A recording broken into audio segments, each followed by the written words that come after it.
The morning of February 11, 1952 did not arrive quietly in North Wales. It arrived as a wall. Bwlchgwyn sits at 1,267 feet above sea level in Denbighshire, a village perched on the high ridge above Wrexham, where the road runs exposed to every wind that crosses the Irish Sea. On most winter mornings, it carries a certain bleak dignity. Farmers know its moods. The postman knows which bends drift first. The station master at the small halt knows that the first train from Wrexham sometimes runs late when the frost settles hard on the rails. On February 11, 1952, none of that knowledge was sufficient. By dawn, 14 inches of snow had fallen. By noon, the drifts near the station had reached 12 feet. 2 miles south, they were measuring 30 feet. Not 30 inches. 30 feet. The roads had already become something else entirely. Not blocked roads, but white terrain, featureless, indistinguishable from the fields on either side. The distinction between road and land had ceased to exist. This is the story of 5 days in February 1952, when winter did not merely inconvenience the infrastructure of upland Britain, it dismantled it. February 1952 had been building toward this for days. The first week of the month brought cold temperatures across the British Isles, the kind of sustained frost that hardened the ground, locked the topsoil, and stripped residual heat from every stone wall and railway embankment. Meteorologists at the Meteorological Office in Dunstable were watching a deep depression tracking southeast across the Atlantic. The isobars were tight. The air mass behind it was Arctic. When the precipitation began, it would have nowhere to go but down, and it would come as snow. The second week delivered on that forecast with a thoroughness that exceeded prediction. The heavier snowfalls concentrated across 2 regions: North Wales, particularly the upland areas of Denbighshire and Caernarfonshire, and the northern and North Midland counties of England. These were not lowland snowfalls softened by urban heat and tidal proximity. These were high country events, falling on terrain already at altitude, in communities already accustomed to isolation, in conditions that stripped every margin of tolerance from the systems that kept them connected to the rest of the country. At Bwlchgwyn, the accumulation began on the 11th of February and continued through the 12th and 13th.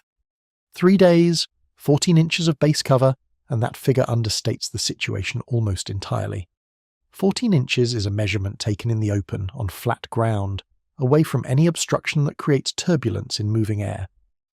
The real measure of the storm was in the drifts, 12 feet near the station, 30 feet 2 miles south along the Ridge Road. A 12-foot drift does not look like deep snow. It looks like a hill. It looks like a feature of the landscape. A walker approaching one in low light might not recognize it as snow at all until they stepped into it and disappeared to the shoulder. The road that ran through Bwlchgwyn toward the higher pastures south of the village became, in the space of 36 hours, a theoretical concept. It existed on maps, on the ground. It existed as an absence of walls, 2 lines of stone vanishing into white, with nothing between them but compacted, wind-hardened snow 12 to 30 feet deep. Upland roads across the region became impassable. Not impassable in the sense of difficult, not impassable in the sense of requiring careful driving and chains, impassable in the sense that the machines sent to clear them could not locate them. The men operating the snowplows faced a particular problem specific to high-altitude terrain in extreme snowfall events. In lowland areas, a road has context. Buildings on either side, hedgerows, telegraph poles, these provide orientation. The plough operator knows approximately where the road surface lies. At elevation, when the snow exceeds 12 feet, those reference points vanish. The hedge tops are buried. The gate posts have disappeared. The distinctive profile of a country road, the slight crown, the verge, the drainage ditch, all of it exists somewhere beneath the surface, but none of it is visible from above. You are not clearing a road, you are excavating for one. The machinery available for such excavation in February 1952 was not inadequate in an ordinary sense. County council road departments maintained rotary ploughs and heavy blade ploughs for exactly this type of winter emergency. The problem was one of arithmetic. A plough working through 12 feet of compacted drift moves slowly. The drift may run for a quarter mile. Clearing it takes hours. While the crew is clearing the first drift, the wind is rebuilding it. Simultaneously, 2 miles south, a 30-foot drift has formed across the same road. and no equipment currently manufactured in Britain in 1952 could address a 30-foot drift with anything approaching efficiency. By February 13, the roads through Bwlchgwyn and into the high ground south of the village had been impassable for 2 days. They would remain impassable for several more. The situation was not unique to Denbighshire. 80 miles east in the West Riding of Yorkshire, Chew Mount sat at 1,600 feet, higher even than Bwlchgwyn, exposed to the same Arctic air mass, receiving the same sustained snowfall. There the drifts had reached 14 feet. The communities served by the roads across Chew Moor and into the Upper Tame Valley were cut off in the same way, by the same mechanism, with the same result. No vehicles in or out, no post, no coal delivery, no milk collection. And in Salop, the market town of Bishop's Castle at 135 feet, lowland by the standards of the other locations, barely elevated above the Shropshire Plain, was recording drifts of 14 feet. This was the detail that surprised even experienced meteorological observers. Bishop's Castle had no altitude to account for the severity of its accumulation. What it had was geography. The town sits in a shallow valley where the ground rises sharply to the west, and the wind, tracking northeast, compressed as it crossed the high ground and deposited its load in a concentrated zone on the lee side. 14 feet of drift at 135 feet elevation. The altitude was not the determinant, the terrain was, which meant that the problem was not simply a problem of mountains, it was a problem of landscape, of the way that moving air interacts with the specific shape of the ground it crosses, producing accumulations that no flat-surface snow depth measurement can predict or adequately describe. The railway network, which had operated through every previous winter emergency in living memory, found in February 1952 a challenge that exceeded its operational capacity. British Railways, less than 4 years old as a unified organisation following nationalisation, in January 1948, had inherited from the 4 grouped companies a mixed fleet of steam locomotives, a set of rotary snowplow vehicles based on designs that had evolved since the 1880s, and a set of operational procedures developed through decades of dealing with winter weather across the entire range of British terrain.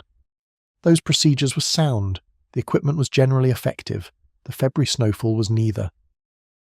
The challenge for railway operations in extreme snowfall is distinct from the challenge facing road transport. A railway cannot deviate. The track runs where it runs.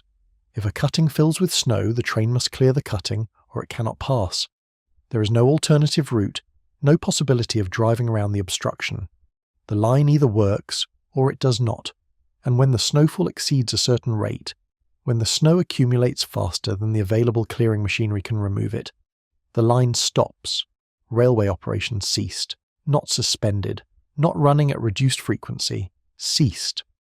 The lines through the high ground of North Wales and the northern counties simply stopped operating, as the overwhelming snowfall exceeded every clearing capacity that could be brought to bear on the problem. Rotary ploughs working through the night on the line approaches to Bwlchgwyn could clear the track ahead of them, and by morning they would have made measurable progress. By the following evening the wind had rebuilt the drifts behind them. A rotary plough working into a 30-foot drift is not a machine executing a procedure, it is a machine fighting. The drum at the front, spinning at high speed, throws the snow to either side in a continuous arc. Underneath it, the track slowly reappears inch by inch, foot by foot. But the machine is only as fast as the spinning drum. And the spinning drum is only as fast as the steam pressure sustaining it. And the steam pressure comes from a fireman working a shovel in a cab filled with flying snow and noise and cold that defeats every seal on every window and door. These men, the footplate crews, the plough operators, the gangers who work the track on foot with their shovels, the signal men holding the line in darkness and frozen signal boxes, did not cease when railway operations ceased. They continued. They worked through days and nights in conditions that defied the ordinary language of weather description. But February 1952 had a calendar, and the calendar was indifferent. The snow that fell between February 11 and February 13 did not diminish because men were working to clear it, but it continued to fall at the rates dictated by the atmospheric system that had produced it. The depression that had generated the snowfall was slow-moving, its moisture supply sustained by the Atlantic, its cold supply unlimited. The men clearing the drifts were fighting a system operating at a scale that simply overwhelmed the local capacity to respond. This was not a failure of preparation. It was not a failure of will. It was an encounter with arithmetic. The communities served by those railway lines, the villages at altitude in Denbighshire, the farming settlements on the Yorkshire moors, the market towns of the Shropshire border country, had experienced winters before. They maintained reserves. They stored coal.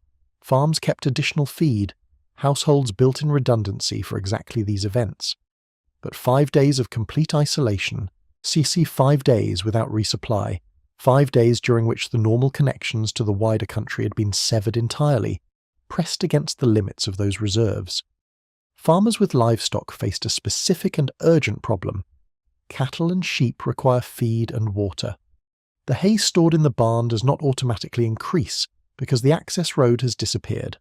A farm that was sized and supplied for a normal winter now needed to sustain its animals through an abnormal one, drawing on reserves not intended for a 5-day blockade, with no information about when the roads would reopen.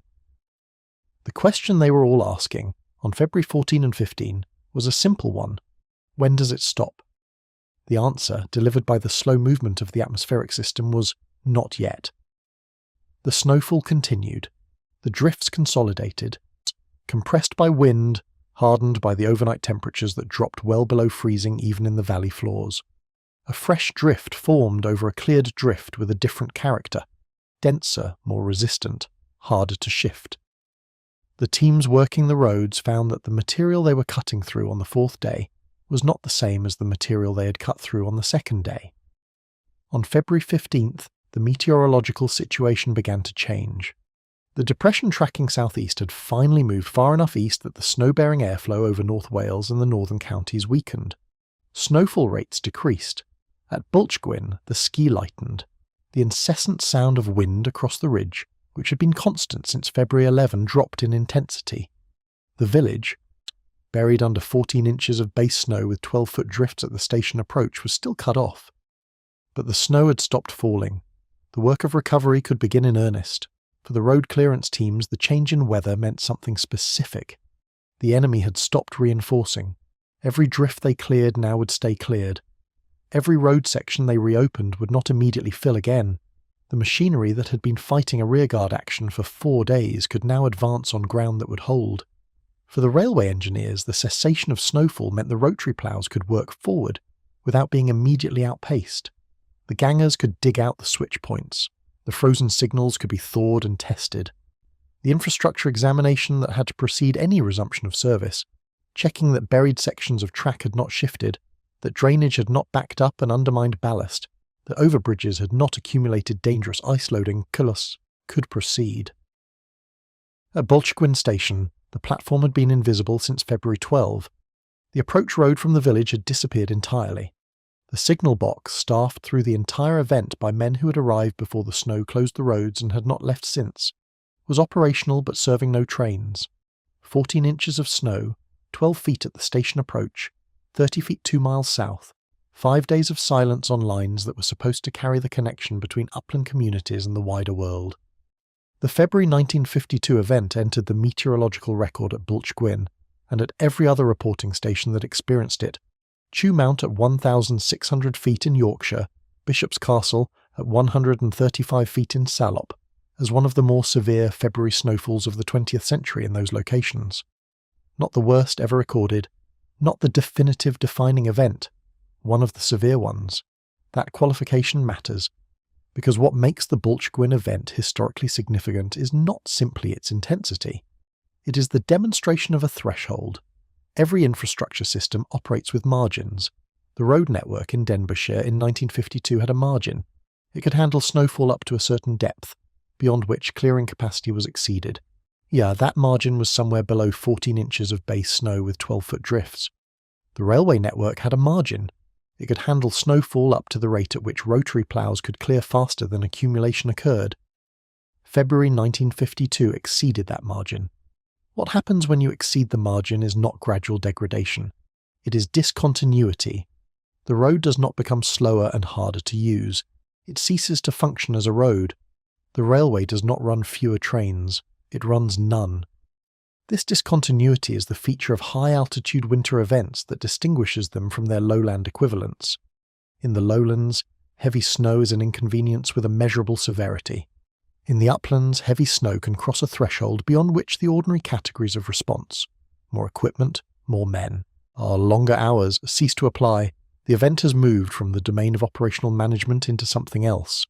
The men who worked through those 5 February days in 1952 understood this, not in those terms, not as systems analysis, but they understood it in the specific and practical sense that they knew what their equipment could do, and they had watched it fail to do it. Not from lack of trying, from lack of margin. The sky above Bwlchgwyn is not particularly dramatic on an ordinary February morning. The ridge road runs along its high ground. The village sits in its slight depression, sheltered by nothing, exposed to everything. At 1,267 feet, the weather is whatever the weather is, without modification. On February 16, 1952, just, the first vehicle made it through from the Wrexham side. A road that had not existed as a road for 5 days reasserted itself through the effort of machines and men working in daylight that was no longer filled with falling snow. The railway took longer. It always takes longer. Tracks require examination. Signals require testing. The whole interlocking system of a working railway must be verified before a train can run, and verification takes time that road clearance does not require. But eventually the line reopened. The first train through Bwlchgwyn after the storm passed a station that was still half buried, on a track still flanked by white walls higher than the locomotive's cab, through a landscape that had been, 5 days earlier, completely closed to the world, 14 inches, 12 feet at the station, 30 feet to the south, 5 days. That is what February 1952 asked of Bwlchgwyn, and of everyone in it.